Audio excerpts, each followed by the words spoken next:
Hello, everybody. We're live for the Southern Festival of Books. I'm Nikki Pendleton Wood, a reader and Nashvilleian and occasional and friend of the festival. Tonight, I want to start out by thanking on behalf of Humanities Tennessee, our key sponsors, the Metro Nashville Arts Commission, Ingram Content Group, Tennessee Arts Commission, Vanderbilt University, and Parnassus Books. Thank you so much for making this possible in these extraordinary times. Let's see, we're going to be in conversation tonight with two extraordinary African immigrants. One is Shugri Said Salh. Oh, I'm not in there. And the other is Mondiant Dogon. And his book is Those We Throw Away Are Diamonds. And her book is The Last Nomad. Are we all here? Hi, everybody. Welcome to the Southern Festival of Books. Thank you. Can everybody hear me?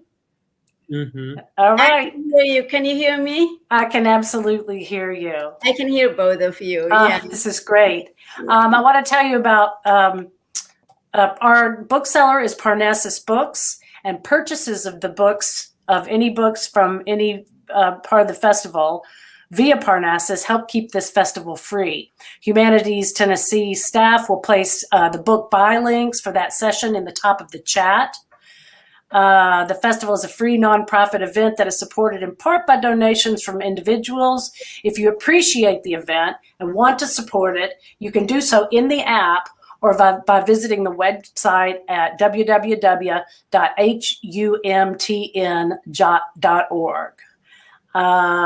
Let's see. And so let's talk a little about our authors.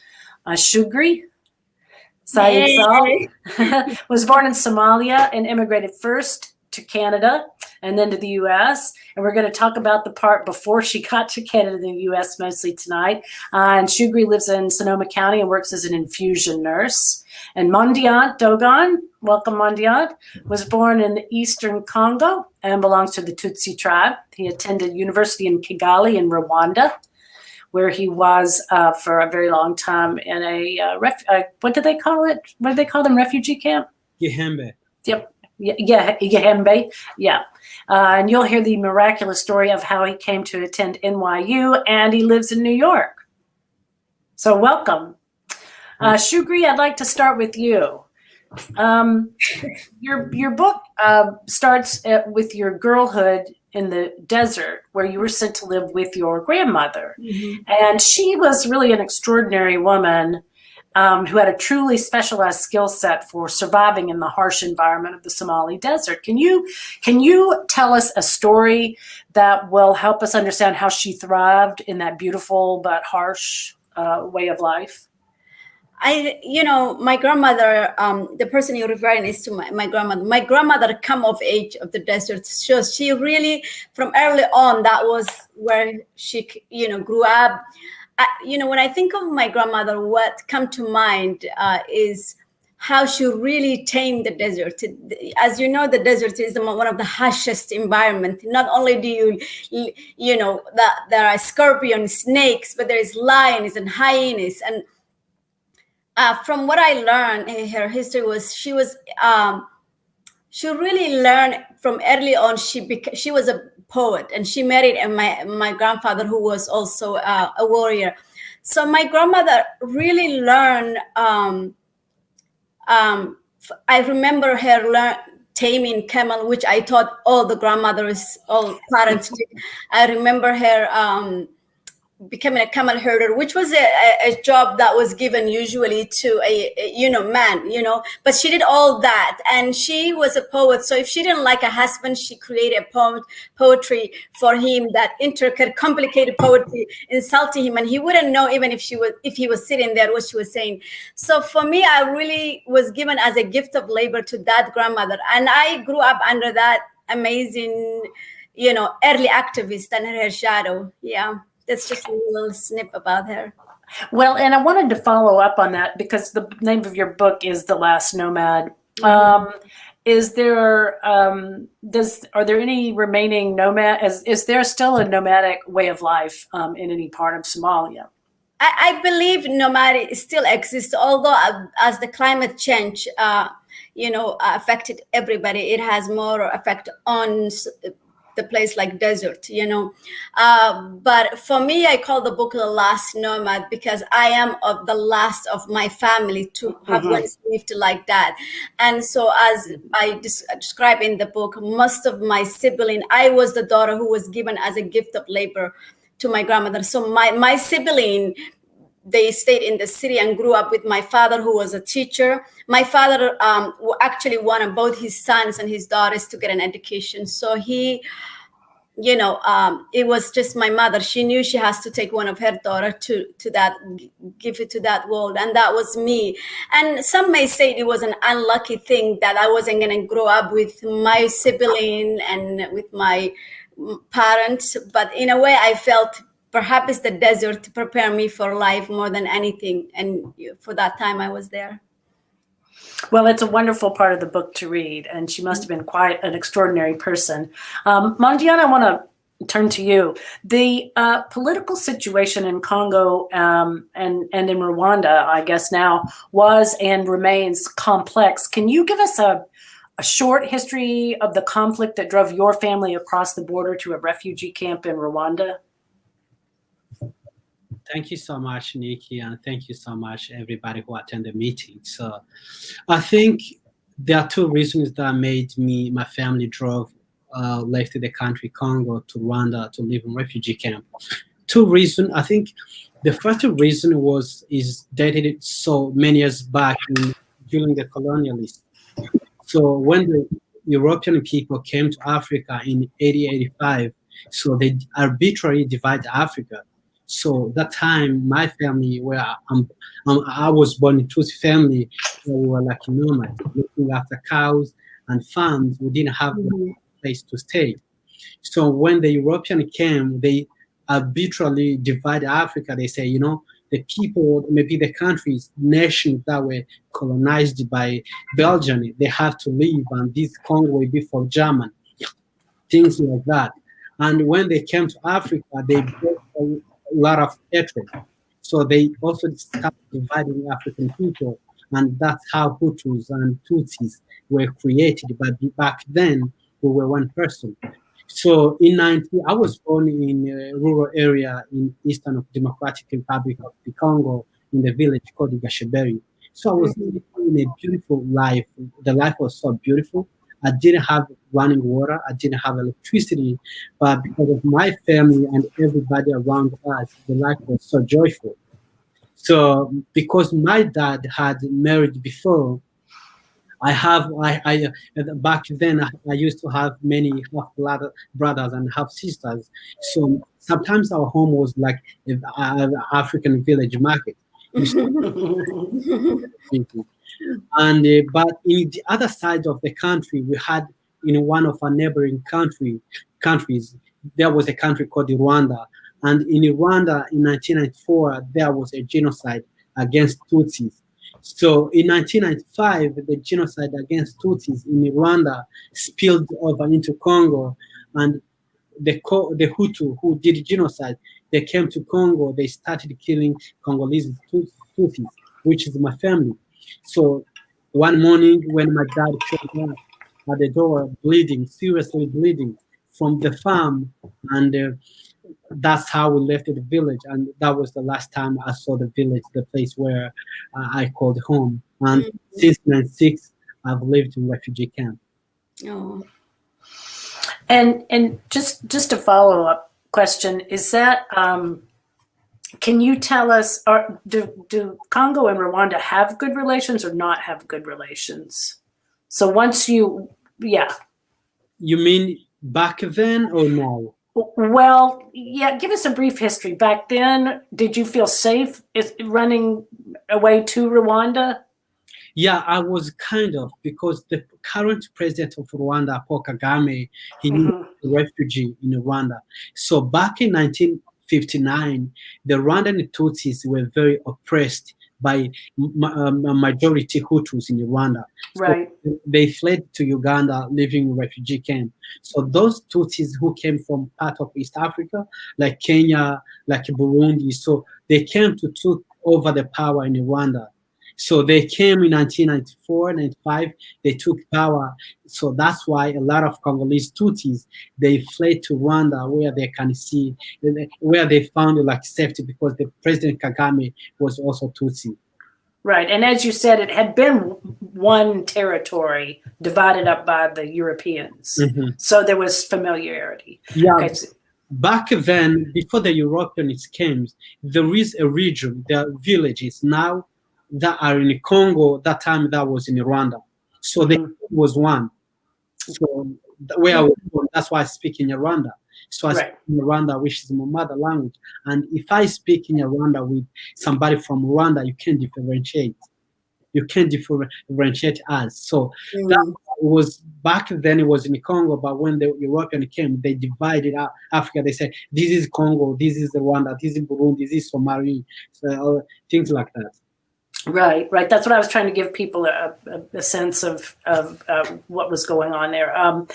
Shugri, I want to come back to you and ask. So, tell us a little about the Somali tradition of large extended families, and what. I mean, you moved around. You lived with your father, then your grandmother, and then back with your father.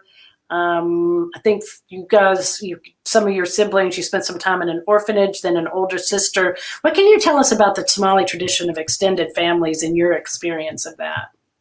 You know, I often describe this story is a bit more complex because my family is kind of unusual, even within the Somali subculture, right? Somali family. And I'm saying that because just to give you a quick view, just give you a quick view. My mother was a young girl of 15 when my 40-year-old father married. He was a teacher in the city, right?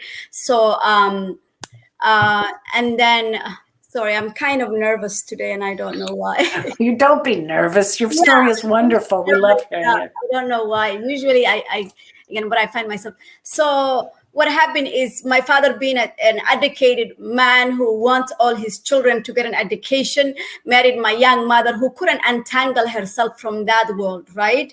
So it was that kind of relationship where, because my mother was a young person, she was kind of going back and forth initially to her mother. And every time she goes back to the nomads, she would take, we kids will go there when the schools are closed on that, right? So we kind of straddled between those two worlds, right? And what was unusual, kind of common for some men, but not every man did it, was the polygamy. My father had married many wives that time. My mother ended up having 9 children for him. Another woman ended up another 9 children. So we were all together now 23 of us, 23 children.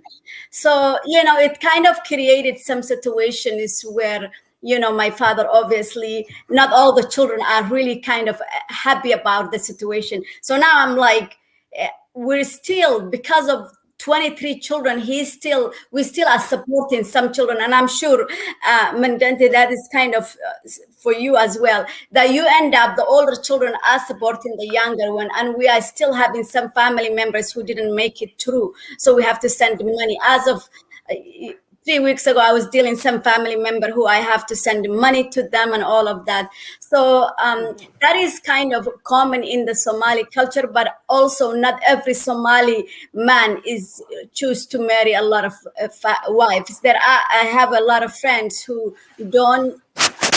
You know what is going on? I am hearing the echo of my voice. That is what I'm hearing. Do you guys hear that? No, you sound good to me. Okay, good. You sound fine. I'm sorry that's happening, but you sound fine to us. Maybe. Make sure my phone is not.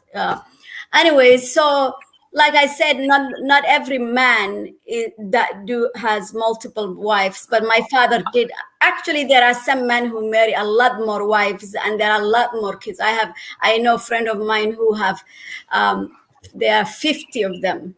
And I think I couldn't imagine that being my problem. But, I don't want to paint it. Every man is doing that. I'm just trying to be respectful of like, not every man does that. Yeah.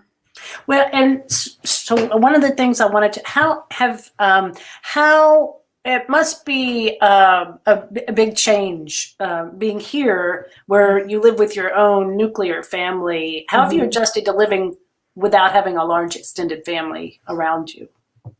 I think when I first came to Canada, I was, let me close the door. Give me a second. I figured out where the problem was coming from. The door is open, so my neighbor's dog was barking. I'm like, what was that sound come? And I get easily distracted. Here where I live, you were asking me how I kind of get used to not living with that. Right. So initially, when I really arrived Canada, like a lot of new immigrants, it felt life was very lonely, right? I even describe in the book when I was going to the bus stop and in Africa, especially in Nairobi and in Somalia, the bus boys are always screaming, calling for people. Hey, come on my bus. They're playing all kind of music. But in here, when I come to Canada, like literally the bus was arriving the precise time it said it was going to arrive. So I even felt it was so quiet that I really missed even the cat calls that I was getting from the boys. So, it wasn't easy, slow, and there was a still huge Somali community in Ottawa. So I was still really getting used to that as well. So I still have my family. And then honestly, I got married. Oh my God, my whole voice is returning to me. It's like so loud in here. I think there's some problem. But anyways, I moved to here and my voice is coming back to me. It is so loud. Is it? I'm sorry, that is what I'm thinking. Like, you sound great to us. Yeah, but I will continue. But it's distracting to me because the sound is so loud. The echo. It's that loud like echo. I'm hearing double. You remember when I first got off and came back? Let me see if there is a stream here. Oh, I see what's going on here. Okay, can you guys hear me? Of course. Okay. So, and then I married my husband's family. They are from Ethiopia. So I still continue to have enough family around me. We travel to Africa all the time. Honestly, I keep hearing my voice. Every word I see comes back to me. So I know it's not going. We'll see if we can. I'll tell you what, I'll ask Mondiant a question and we'll see if we can work on your. Yeah, I think I'm hearing my whole voice back to me. And I'll try to troubleshoot it from here. Okay. All right. Yeah. All right, Mondiant. Mm-hmm. Mondiant, I wanted to turn to you and ask, as a very young child, you witnessed and experienced almost an unthinkable amount of violence all around you. There's an anecdote in the book where at just 5 years old, you had to tell your friend's mother that he did not survive a particular attack. And then you were, I guess, constantly wary of your surroundings. And at one point you were captured and forced to be a child soldier. Can you talk a little bit about what it's been like to have had a childhood full of what they call adverse childhood experiences? Thank you so much, Nikki. I think when you live through a war makes you really older. You may be 5 years old or 6 years old, but when you live or you spend a year or 2 years or even 6 months in war, so you become as wise as somebody who is 25 years old. So for me, I remember when I was back in refugee camp, the first days I attended a school in refugee camp called Gihembe. We didn't have chairs, we didn't have desks, we didn't have blackboard. So what we had to do was to sit on. We had to sit on stones, that I want to show you the reason why I give you this example. I want to show you how in any situation when you're a child, everything, the environment, you change the dynamic or way of living. So in refugee camp in Gihembe, when I went to school for the first time, we didn't have chairs, we didn't have classrooms. And when I went to Congo, I was living in a situation where I saw a lot of people dying, people around me. When I was with rebel groups, they say, come and grab people. That some of them were friends of mine. I say, okay. So from there on, I started changing. My mind grew up, and I changed to see the way any other child who lives in different situations like me sees things. So, and when I was in Budende, after my best friend Celestine and Patrick died, and they were all died with me. We were hiding in one place, in the same place, and I saw how they were beheaded, how they were killed. So with all those kind of situations, the child, or when you're 5 years old, you grew up, you became wise. I remember one example. I was in the village called Nyamitaba in Congo. So when I went back there, and during the war, even the birds, they don't sing in the morning. And in the rural areas, like even Nashville. I was in Nashville last week. I was in the place where every morning you can hear the song, the birds singing. But during the war, even the bird doesn't sing. So that's how even the memory or the mind of child or children, they change.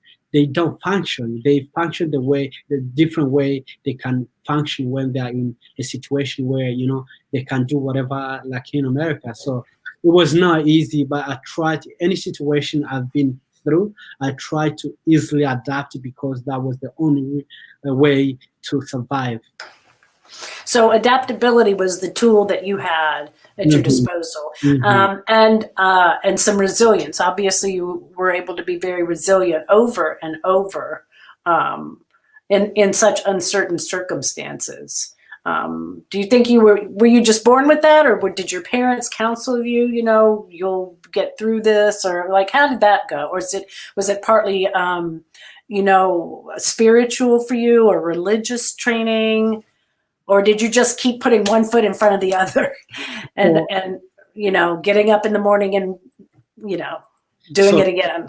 Yeah, before the war, I was like as any child as somebody else. I grew up with my family around me. So I had my grandmom. So during the night, we had to sit around the fire, and our grandma told us the stories.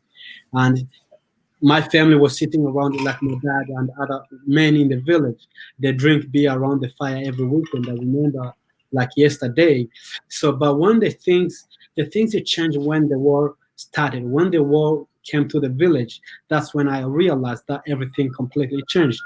So, and when we were walking toward Rwanda, I remember I had my young sister whose name was Patient.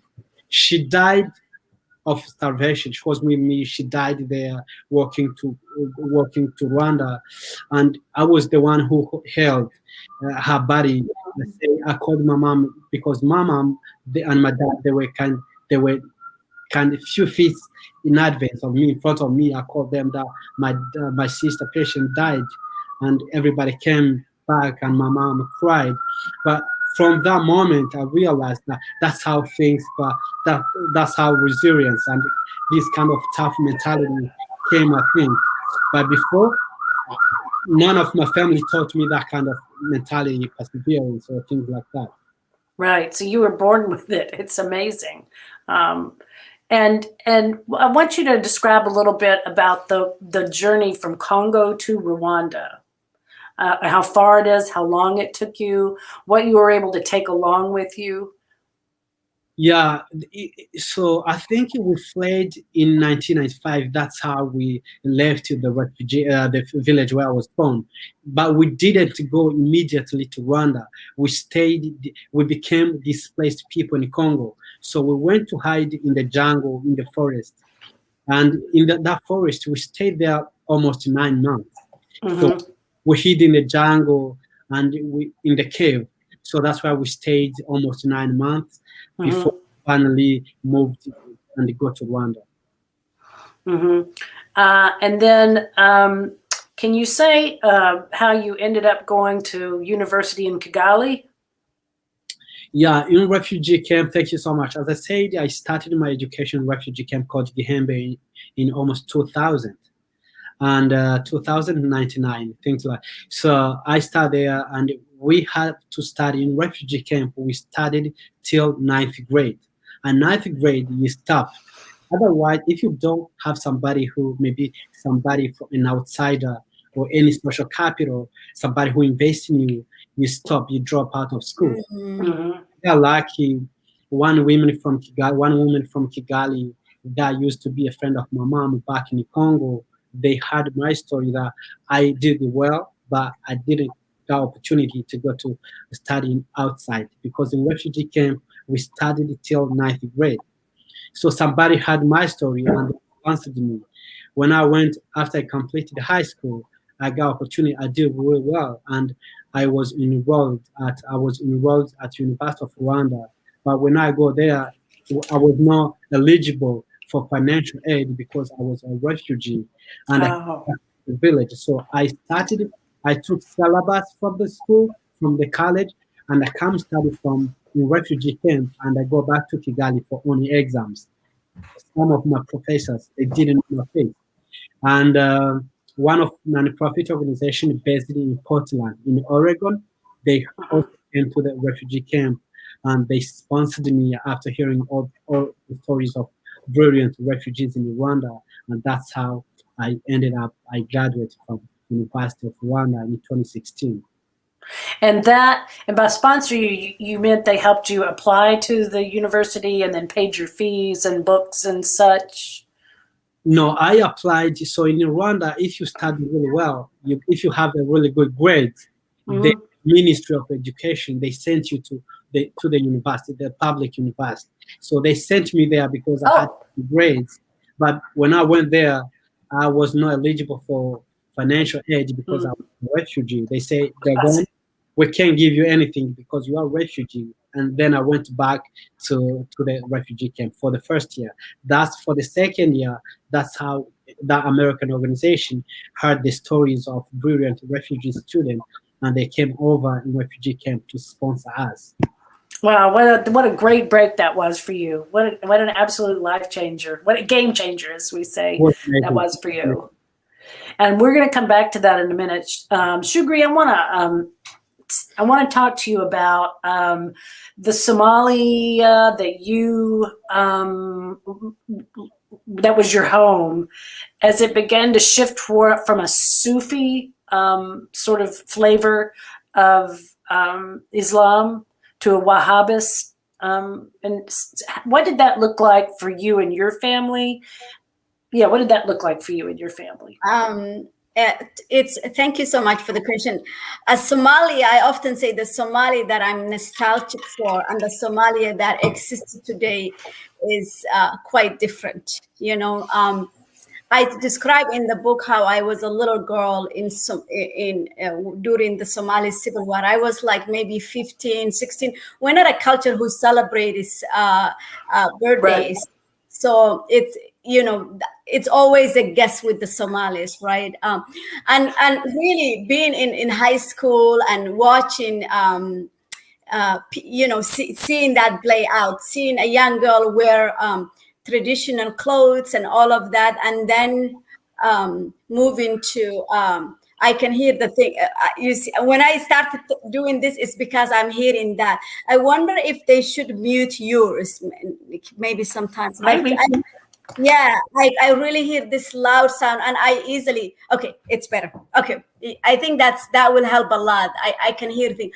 So the Somali, so I describe hearing seeing the new kind of schooling opening up in Somalia, that was preaching Wahhabism and all of that. And all of a sudden, Somali women who were wearing a traditional clothes will go to this new schools, and then they'll come back all wearing concealing burqa. So I described that, and seeing the boy that I had crushed on him, all of a sudden growing his beard and wearing a short pant, all of that scene. So for me, I said, I often describe people that is the Sufi culture that exists where the culture and religion complement each other. And then all of a sudden seeing Wahhabism is a strict interpretation of the Islam. And all of a sudden Somali women wearing all of this was a whole new things for me.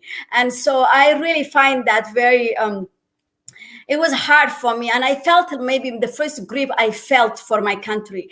And then, as you know, also Somalia and I often tell people owe each other closure, because the Somalia I knew it and the Somalia that I am nostalgic for is really not the same. I literally flew in terror and never went back to that Somalia. However, I tell people I do want to go back and kind of go to the desert and literally swift my fingers over this red desert, the sand. I want to touch the walls that I left, because there is this sense when you flew in terror, whatever it is, there is this sense of wanting to closure, right? And that is what I find myself. I really is longing for this closure to have. And that closure may not come easily. As many of you know, Somalia is now is home to Al-Shabaab as well. And so even me gaining attention as my book come to do really well, surprisingly, sometimes you hope for, but things are really happening. I am thinking, I don't know if I want all these people knowing me, because maybe I want to go back and have that closure. Yeah. So yeah, thank you so much. And Mary and Nikki, the sound was coming from you, because I am so sorry. I didn't know that I was the culprit. No, it's not that. It's like, it's kind of, I don't know what it is. Like for me, when I am talking, if I hear any kind of sound, I find myself, my thought freezes. And it's not like, I don't know, we all have little quirk things that work for us and then don't work for us. For me, I find it that. So no, nothing of you. I just, it's just the way I am. But thank you so much, because when I talked to you on the phone, I was able to talk and answer you quickly. And I'm like, why am I hearing these sounds? And now I realize what was going on. Thank you so much. Sure. I'm glad we figured it out. Yeah. Thank you so much. Okay, Mondiant, I'm going to ask you a question next. Have you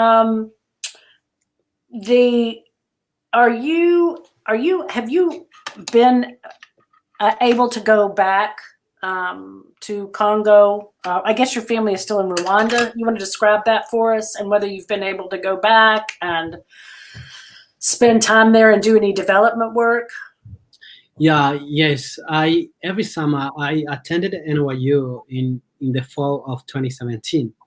That's when I landed at JFK. So it was a really amazing it was different transition from refugee camp like Gihembe and living in a beautiful city like Manhattan, New York City. It was very different. So I attended NYU, and I graduated in 2019. But every summer I went back home. Every summer I met people. It was really good to meet everybody, the people I left behind, my best friend, my brothers, my sisters. But it was also sad to see that nothing changed. All my brothers, all my young siblings, they were born in refugee camp, all of them, including John, who is going to graduate soon. Next month, he's graduating from University of Rwanda. So he was also born in refugee camp. So when I went back and I see that nothing changed, it made me so sad. I live in a beautiful city like New York City. I got to get everything. So when I do whatever I want, I'm free. I eat whatever kind of food I want. But when I go back, I see that everybody in refugee camp is giving $70 for a month. Can you imagine how can you survive with the $70? So when I go back, people, my colleague, my fellow refugees, they surround me during the night. They say, can you please tell us about the States? Can you please tell us about New York City? We see movie, things like that. So that touched me. I tell them the stories. I tell them how New York is. But that's also made me so sad to see, between the population, we have thousands of refugees, 100,000 in refugee camps in Rwanda, and I'm the only one, the first and the only one who came to America as an international student. So I feel so sad, but I went back, I hang out with them. We had a lot of things and also did a lot of community services with them. So it was amazing to be back home, but I did many times. And have you been able to bring attention to the issue of those stateless Congolese have you ever been able to get any traction around? I don't know what that solution would be. Is it safe for them to return to Congo or no? No, it's not safe. So something's very sad. I think it started this week. So we lived in Nigamba refugee camp for 25 years. And because of the donors, we live because of the donors. We don't know the donors who provide us everything, but they decided to not give us again the money. Those are $7 for everybody. So now Gihemba refugee camp is being moved to another refugee camp called Mahama, including my sisters and my brothers. So they go there, but I try to work with, there is an amazing nonprofit organization called Alight. They are based in Minnesota, Minneapolis. So I try to work with them and we're doing a lot of projects. And also I founded my nonprofit organization called the Mondiant Initiative, which is my name, Mondiant Initiative. So I want to also work with refugees to see at least that we can bring hope in those stateless communities. It does seem like all of the talent and the people and their skills are just not being optimized if they're in a refugee camp without an economic base, and no way to work. I guess no way to bring no infrastructure in which they can flourish economically, in which they can grow economically. And something sad for these people, they put them far away in remote areas. So, and I remember when I was applying at NYU, I think all of the audience, they live in America or maybe other place of the planet, but mostly I think many of us live in the city. So when I was applying at NYU, it was really hard. It took me 2 hours to get to the place where I can get internet to apply. Really? So NYU was very, very patient. They said, Dogon, we know where you live. So take your time, send your application whenever you feel you completed everything. But every single day, it took me 2 hours to get to where I can get internet and come back to the refugee camp. And it was real risky. It was kind of forest where you have to make sure you come back safe, refugee camp, but it was not easy. That is an extraordinary part of your story. Thank you for telling us that. Shugri, I want to, we're running a little short of time, and I want to get to, I want you to tell a little bit about the day your family fled the country, fled Somalia. The day we actually, thank you, that's a good question. The day we actually left the place we were living in Mogadishu was 1991, January 15, 1991. I think America was actually busy with Kuwait. That's the day that America gave ultimate to Saddam Hussein. He either exit Kuwait or meet with the consequence of it. So there was this feeling that no one really in the world is busy with that issue, that Somalia was just gonna fall through the crack. And I remember coming down the pavement of the place I described was Bonder, which is a small area within Mogadishu, coming down and starting our journey. It felt like all of us, we were laden with our belongings. Some of us were using pillowcases. You see the young and the old, the mothers. There was a suffering plaster on my people's faces. And it was an eerie feeling to watch people just suffer and just we were just going, but we don't know where we were going. And at the time, all the tribes were really, even the ones that was later on doing the genocide, they were really, everybody was just exiting Mogadishu because, it looks like we had all the common goal at the time of taking Siad Barre out.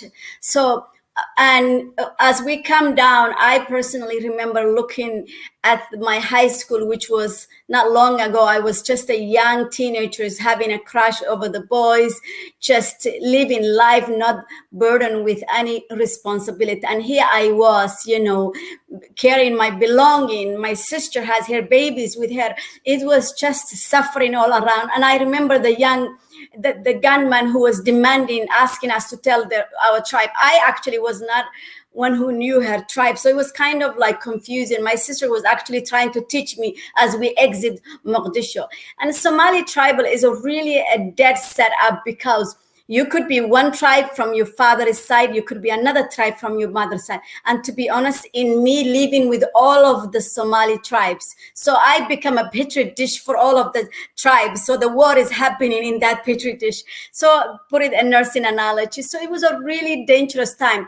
What really even as we left Mogadishu, and then we traveled 500 kilometers Kismayo, and I was describing how Kismayo is, because Somalia have one of the longest water coasts, and it's just beautiful. It's a blue water and turquoise water looking, and a white sand. And even as I come to Kismayo, I remember one evening I woke up, afternoon I should say, my sister was breastfeeding, and I just woke up really singing the song, why are we fighting, why are we killing, like just still foreboding feeling around me. Just I couldn't believe that Somalia I knew, my Somali man, my Somali woman, what's happening to us? What is this war? I was still grieving. And then just end up in the borders of Kenya as a young girl who's desperate refugee trying to enter a country that is not so happy to see her. I didn't even know borders existed in Africa. And not only that, men were raping us. I am 16 at the prime time for a young girl to be as a collateral damage for this war. If you are not their tribe, men from the other tribe will rape you to saddle you with their child. So it was like, and then there was, the Somalis were a little bit exaggerated, and the baboonist is going to rape you too. I'm like, who should we watch out? The baboonist, the Kenyan soldier, the Somali man? And I described, it was one thing to be pregnant with a Kenyan man's child, but to be a baboon child, I say that's a whole new thing. And to be telling, it was a really scary time. And to be honest, Nikki, now I live in California. I'm a bit hippie. I'm a bit of everything. I skate, I roller skate. I am so, like, you would not believe that is the life I lived, and it's just amazing. It's quite, and of course, I didn't even marry a man from my clan. I married a Ethiopian man, and that is, to the Somalis, that's just another way to cause trouble. So it is, that was the day I exit, but I don't know. I feel I'm reminded of that life often, Nikki, when I'm sending money to my family. And I'm sure young man Mondiant can agree with me that it's it never finishes. Like, you are sending, honestly, half of our checks are going to our family members, and it's a lot. It can add up. If I have to literally look at, like, sometimes some families are giving within 7 months 12,000. It's really, it's a never-ending circle. And so many people, like the young man was saying, are suffering, and it's hard to eat when so many people are suffering. I go to Ethiopia, and whenever I am here, I create parties and I cook. I can cook very well, and I cook for people, and I take the money, I take extra clothes, I take all the thing, and I actually take to Ethiopia, because that's where I can go safely now. I don't go to Somalia yet, but Somalia, I give them money. I have so many people that I am supporting. And when I explained to my American friend, my hippie friend, like, what is going on? Why are you sending this much money? I said, it's hard to ignore, because you are the one who make it. You cannot just forget about them. It's yeah, Mondiant, I want to ask you that same question. I know that you are supporting some people back home, and you started a charity as well. Will you say a few words about both of those? Yeah, thank you so much, Nikki. I told you I came in 2017. Yeah, that's when I came to America, and any refugee camp I go to, everybody knows me. So when I go there, when I go with the international organization that work with the refugees, or whenever I go with the UN, so whenever I see people suffering, I feel so bad. So, but before I came to America, the reason why I think I came to America was because I was doing a lot of work supporting refugees. So traveling from refugee camp to another camp to support, to talk about refugees, especially with I was talking to the women. I was writing the stories of rape, war, uh, hatred, fear among refugees, and I was so lucky to meet a lot of people, and many of them were women. So they shared their stories with me, and I feel I can do something for them. So I started a nonprofit organization called the Mondiant Initiative, as I mentioned. So I want to build a creative art therapy center in refugee camp, because we had a lot of invisible pain. So the UN treated us with the visible pain they see, but there are a lot of things, the stories that my people back home they don't want to share. So I want to build the creative art therapy center where I would bring a lot of people, and I think that we help them. And also, I sent 5 young refugees to college. So with my organization, I'm doing a kind of little simple, very simple things, but it is impacting a lot of lives. So that's what I'm doing, and I hope I'll be having a lot of people will participate, and we can make a huge impact on this place we all call home. Mondiant, does it make you frustrated that most Americans don't really know that much about Africa? No, I can't say. Well, you can say it to me. I mean, No. is it frustrating to you that that people are uninformed about what is going on? So that was the one reason. I think that was the most important reason I wrote the book. I wrote the book when I sit in refugee camp. In refugee camp, we sit around doing nothing. So when I say I wrote the book because I want to keep myself or my soul from dying. I started writing the book, and when I started writing the book, I realized that even the people around me, the lives around me, they want to share their stories, and we are confined somewhere in refugee camp. We are not be able to share our stories or tell the world, the people from America, from Europe, from Asia, our stories. So that's how I decided to write a book, to reach out to people, to many people, the place that I've never been, the place that I couldn't imagine I would be. So that's why I wrote the book. So I'm not frustrated about anybody, but I wanna anybody know what is happening, that there are hundreds of human beings that are suffering. And we all need to take part of it and see and make the world a better place for everybody, not only for American people, for European people, for Asian people, but for everybody, especially those people who are in need. And Shugri, I think you may have already addressed this a little bit, but is there what is going on in Somalia now, and is it safe at all for you to visit? And do you have anyone left there to see? When you have a 23 sibling and those siblings are having children, there is always someone left there. Somalia is in right now very agitated, trepidatious time, because we're about to go to presidential election, and that is always a time. Actually, the way the Somalis put it is, if you want to take care of somebody, this is the time to kill somebody. They say, it's not it's said it with a it is sad, but that is really, some people take advantage in this time. This is a time Al-Shabaab kills a lot of people because they know it's an opportunistic moment to do this kind of things. But yeah, with the election coming up, but Somalia is a place where beauty and chaos coexist.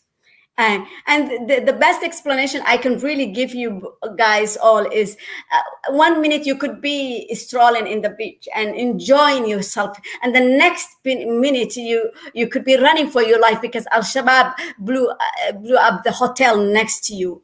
And it is really sad because people often, Al-Shabaab is killing these religious extremist fanatics. They are killing more Somali people than any other people. It's the worst virus to have it. At times they lay dormanted, but soon enough they just come back.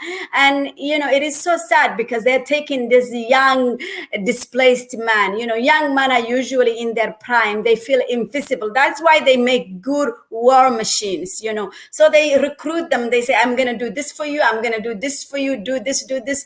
God knows what other lies they tell them. So it is really that. But at the same time, there are a lot of Somalis who told me the most resilient people I've met being a Somali, the Somali woman, despite all of this craziness, I see both men and women diaspora flocking to Somalia and making a difference and doing some amazing work, So I am just like, I don't want to even myself paint them into a place where craziness happens, because people say, with all of this happening, beautiful business are still being created, amazing things, hospitals are being open, people are doing some amazing things. So I'm actually, because I lived so much away, I don't know what it's like to live. And when I hear their story, I'm so touched by it. There was a time I was thinking actually going to Somalia to make a quick documentary as I go back home. I'm an infusion nurse and I am an offer planner. Literally, I was packing my IV, my normal saline solution. I was packing all my stuff. I'm like, I'm going to start my own IV if things start going down. I'm just that way a planner. The idea of that I can get sick or I could have a piece of my limb blown away and there won't be a place that can take care of me right away. It is so foreign to me, though that was my reality. And I think I was in Somalia when I was a teenager when the war happened. And what really helped me was that invisibility. And I was in a stage where I wasn't that frightened about things because, it was scary, but I wasn't like my sister who was cradling her baby all her life. She had to make sure her children survived, her siblings. She was my older sister that we survived. She had to make sure we don't get raped. I couldn't imagine today the responsibility that bestow about my sister. When I look back, I'm a mother today, and if a war hits here, I will be in a mess. So yeah, it really was a crazy time. Yeah.